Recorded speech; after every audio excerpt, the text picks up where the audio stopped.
Pemirsa, Konfederasi Serikat Pekerja Indonesia (KSPI) mendukung program tabungan perumahan rakyat (TAPERA) oleh pemerintah, namun dengan revisi aturan yang ada. Ketua KSPI Said Iqbal berharap TAPERA hanya berlaku untuk warga negara Indonesia dan harus berbentuk rumah, bukan tabungan. KSPI dan mayoritas serikat buruh mendukung program TAPERA karena perumahan itu adalah hak dasar rakyat. Yang pertama adalah yang perlu diperhatikan, kepesertaan atau kepemilikan. Di situ dikatakan peserta termasuk warga negara asing. Berbahaya dong. Ini TAPERA kan perumahan-perumahan rakyat, perumahan-perumahan kelas menengah bawah, tipe 21, tipe 30. Warga negara asing mana nih yang diperbolehkan mempunyai atau memiliki rumah dengan melalui program TAPERA?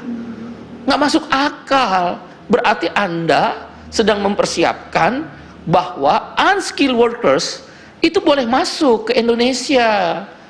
Negara hadir dan bentuknya bukan tabungan yang diserahkan pada buruh, tapi sudah disiapkan rumahnya yang kemudian dibeli dengan harga. Presiden Joko Widodo baru-baru ini menandatangani peraturan pemerintah mengenai tabungan perumahan rakyat atau TAPERA. Ya, keanggotaan TAPERA meliputi seluruh pekerja yakni PNS, TNI, Polri, karyawan swasta, serta pekerja mandiri yang mendaftarkan diri. Kebijakan ini kemudian mendapat kritik keras dari berbagai pihak karena dinilai tidak tepat di tengah dunia usaha yang sedang terhimpit efek negatif pandemi COVID-19. Selain itu, kritik juga bergalir deras karena tidak adanya jaminan bagi peserta TAPERA dapat memiliki rumah meski telah membayar iuran tepat waktu. Kami akan ajak Anda mendalami mengenai hal tersebut. Sudah bergabung bersama kami saat ini ada ekonom Rizal Ramli, kemudian juru bicara BIN Bapak Wawan Purwanto, dan terhubung melalui sambungan telepon ada tenaga ahli kantor staf kepresidenan Bang Ali Mukhtar Ngabalin. Assalamualaikum, selamat sore Bapak-bapak. Waalaikumsalam. Selamat Terima kasih banyak Pak Wawan, Pak Rizal Ramli, dan juga Bang Ali Mukhtar Ngabalin. Kita ke Pak Rizal Ramli dulu, meminta sudut pandangnya dari pihak luar seperti apa mengenai adanya program TAPERA ini, Pak Rizal. Saya secara umum setuju bahwa semua rakyat kita berhak untuk dapat rumah. Tentu harus dipikirkan pembiayaannya. Tapi saya kaget soal timing. Ini rakyat kita BPJS sudah dinaikin, listrik lagi naik, pengangguran tinggi, dan sebagainya dan sebagainya. Kok timingnya dilakukan hari ini? Kenapa sih nggak sabar dikit, nungguin kalau tahun depan udah normal, kembali, ya kan, orang udah kerja, lebih stabil, baru kita laksanakan program ini. Saya khawatir banyak yang bikin kebijakan ini, mohon maaf, pemimpin itu harus ada hatinya buat rakyat.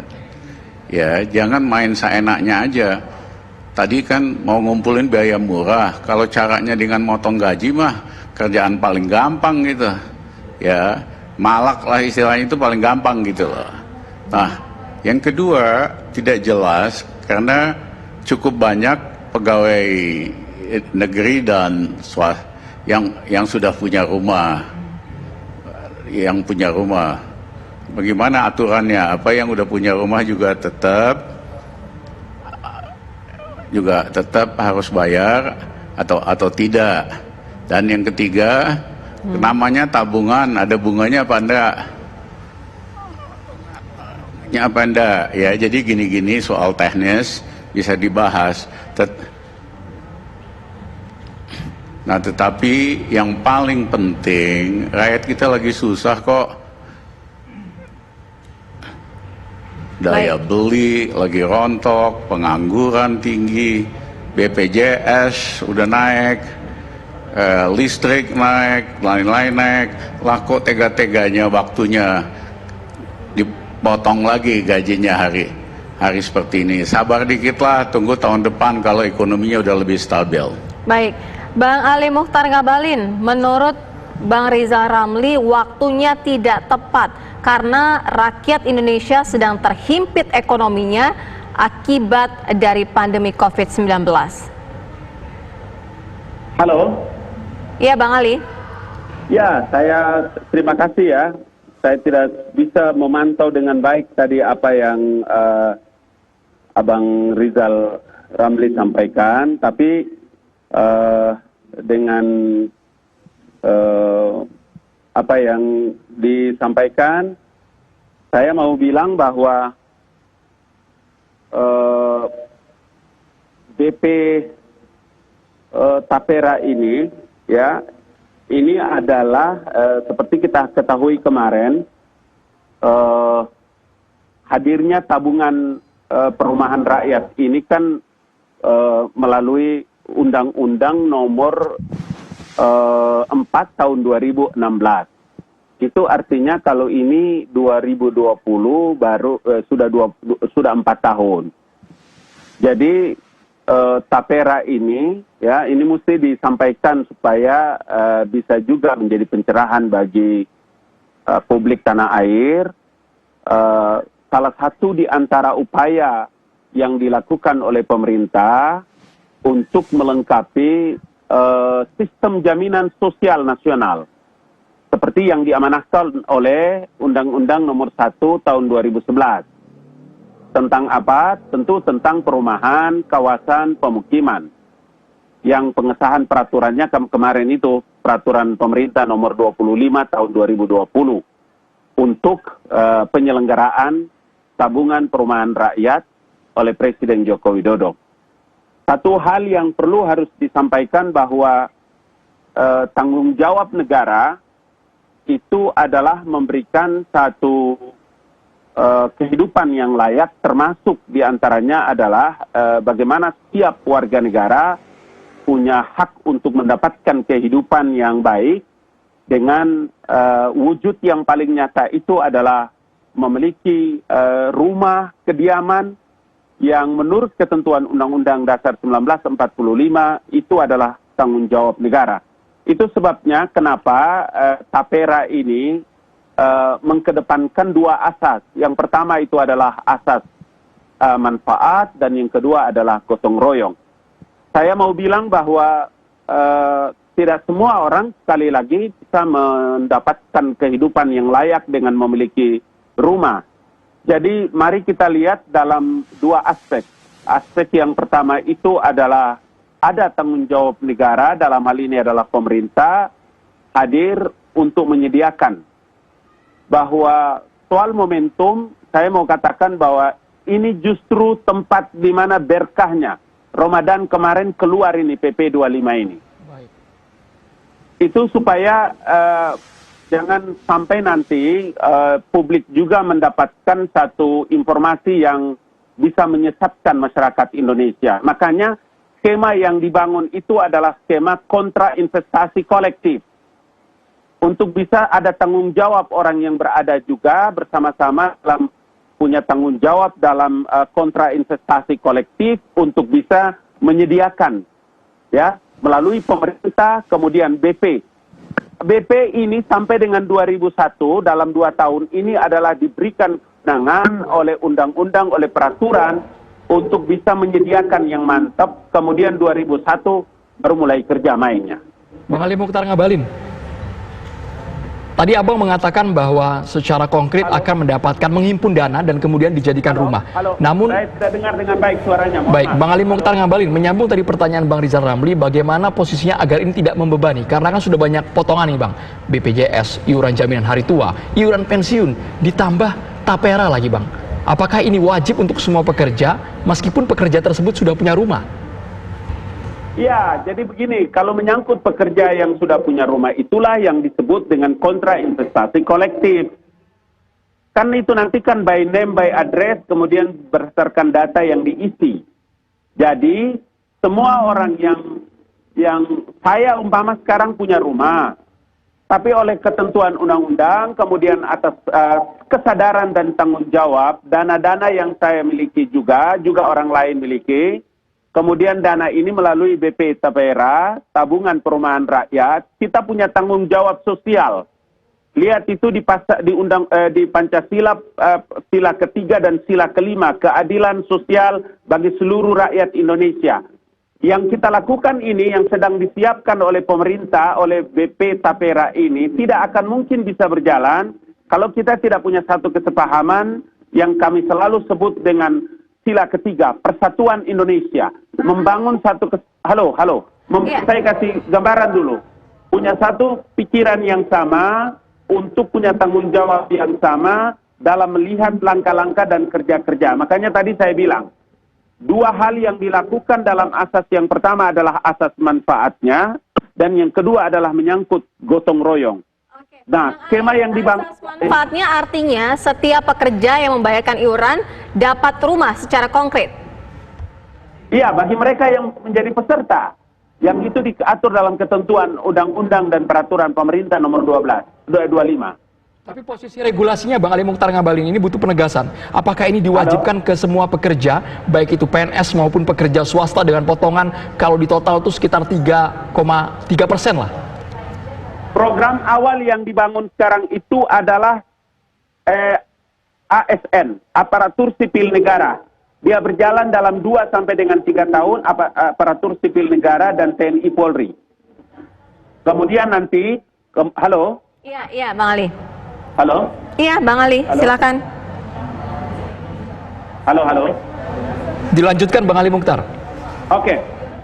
Iya, memang ini yang nanti, tapi nanti, ini kan sekarang BP Tapera ini kan dalam masa sekarang ini adalah menyiapkan langkah-langkah tahapan-tahapan transisi untuk mempersiapkan terkait dengan apa yang kemarin kita sebut dengan Tapera secara, karena halo? Iya, Bang Ali, kami dengar. Jadi dia menyelenggarakan Tapera itu dengan dana peserta X Taperum. Kemarin kan ada Taperum PNS. Semuanya itu dikembalikan kepada PNS, pensiun atau ahli warisnya. Jadi dalam posisi inilah maka langkah yang dilakukan dan dipersiapkan oleh BP Tapera itu dalam masa 2 tahun ini adalah menyiapkan tahapannya. Jadi nanti 2020, 2021 pas memasuki 2020 baru program ini memulai dengan mempersiapkan yang tadi. Jadi tahapan pertama itu adalah PNS, TNI dan Polri. Baik, Bang Ali Mukhtar Ngabalin. Ke Pak Wawan Purwanto, Pak, Bapak melihat bagaimana urgensi program Tapera ini agar tidak membebani masyarakat kecil, Pak. Ya. Masyarakat yang merasa potongan udah banyak ditambah 3% lagi diambil dari gaji, Pak. Ya, sebetulnya gini, Pak. Itu kan kepanjangan dari program yang lama, yaitu ada Bapertarum ya. Dan Bapertarum itu kemudian diperluas dan baru selesai diundangkan dan tahun 2016. Mestinya ini sudah diberlakukan 2018 karena 2 tahun sesudah undang-undang itu diketok palu mestinya harus sudah jalan. Nah sekarang ternyata mundur 4 tahun baru ditekan PP-nya juga. Akan tapi tidak ada program yang menyengsarakan rakyat, itu tidak ada maksud seperti itu. Justru ini akan memberikan kemudahan-kemudahan terutama pada mereka yang berpenghasilan rendah ya. Dan sekarang juga kita kebutuhan akan perumahan itu luar biasa. Kita ada backlog sekitar 11,5 juta rumah yang diperlukan dan ternyata tidak terbangun. Dan ini harus juga ada penanganan secara cepat. Kemudian setelah penggunaan keuangan itu ternyata sisa dari keuangan yang ada juga tidak memadai sehingga perlu ada suatu recovery langkah-langkah. Dan langkah ini kan tidak tahun ini ya, tapi tahun 2021. Tahun 2021 itu akan dimulai dari ASN dulu, TNI dan Polri. Kemudian baru setelah itu BUMN, setelah BUMN baru nanti pekerja secara mandiri. Dan kesemuanya ini tentu juga dengan regulasi-regulasi lanjutan yang dengan sistem pengawas. Jadi tidak lantas lepas begitu saja. Kalau ada kekhawatiran nanti ada penyalahgunaan atau apa, enggak. Sekarang dengan sistem pengawas yang sangat rigid ya, dengan ketat sehingga peluang untuk penyelewengan rasa-rasanya nanti akan makin dipersulit dan kita semuanya diupayakan ada transparansi. Dan inilah yang ke depan di tengah pandemi ini kan kita tidak lantas terhenti ya. Pandemi terus semuanya berhenti, kebijakan berhenti kan enggak. Maksudnya jangan seperti ini Pak, jangan sampai masyarakat berpikir, wah ini pemerintah mengada-ngada ini, mengumpulkan dana secara kolektif dari masyarakat dimasukkan ke kas negara kan Pak ya? Enggak seperti itu, karena ini sudah program lama Mas. Bapertarum itu kan sudah berlangsung dari tahun 90-an dan ternyata terbukti itu memberikan uang muka kepada PNS, ASN ya, kemudian TNI Polri yang memang ingin punya rumah, dan itu sangat membantu dari tahun itu ya. Jadi bukan baru sekarang ini. Dan pada kenyataannya banyak sekali yang menerima manfaat dari adanya Bapertarum sebelumnya. Oke, Pak Wawan, artinya kalau banyak sekali yang akan mendapatkan manfaatnya, konkretnya kira-kira akan seberapa lama membutuhkan waktu sehingga mereka benar-benar merasakan manfaatnya konkret mendapatkan rumah? Orang-orang siapapun yang sudah beriur meskipun dari tahap awal, dia sudah diizinkan untuk mengajukan itu sebagai uang muka rumah. Jadi sebenarnya dia akan memperoleh manfaat kan dari awal. Setelah dari awal sudah bergulir, tetapi dia tetap akan iuran toh pada berkelanjutan pada saat dia tetap menjadi ASN misalnya. Dan di sana meskipun ini belum sepenuhnya dia membayar seluruhnya, tapi sudah memperoleh uang muka untuk rumah itu, dan dari sana tinggal dia melanjutkan dari total biaya rumah yang tentunya diangsur setiap bulannya, tapi dari sangat terbantu dari sejak awal ini dia akan memberikan kemudahan dan kepastian. Kalau tadi ada yang tanya, ini kan tabungan, bagaimana dengan rumah? Ya nanti tidak bisa diizinkan kalau tidak berupa rumah. Terus ada pertanyaan juga, bagi yang sudah punya rumah bagaimana? Itu ada mekanismenya. Kalau memang yang selama ini di Bapertarum terjadi, dia bisa mengajukan itu untuk biaya yang lain seperti perbaikan rumah, renovasi atau kebutuhan apa yang selama ini posisi terjadi. Manfaatnya tetap untuk rumah ya Pak? Bisa untuk rumah. Dan itu semua yang saya lihat dari tahun 90-an banyak yang sudah memperoleh manfaat. Hanya sekarang posisinya diperluas, kemudian juga ke BUMN serta juga kepada masyarakat dalam hal ini pekerja. Tapi pekerja juga dapat subsidi dari perusahaannya 0,5%, dan ini semua tentu ke depan juga akan dilihat setelah bergulir ya. Jadi tidak pada saat sekarang ini dipotongnya pada saat ini perlu dijawab juga sama Pak Rizal Ramli ini karena dari dana yang sudah dihimpun wujudnya jelas Pak Rizal Ramli. Bentuknya rumah dan bermanfaat untuk yang sudah membayar iuran. Sesaat lagi pemirsa, usaha jeda berikut ini.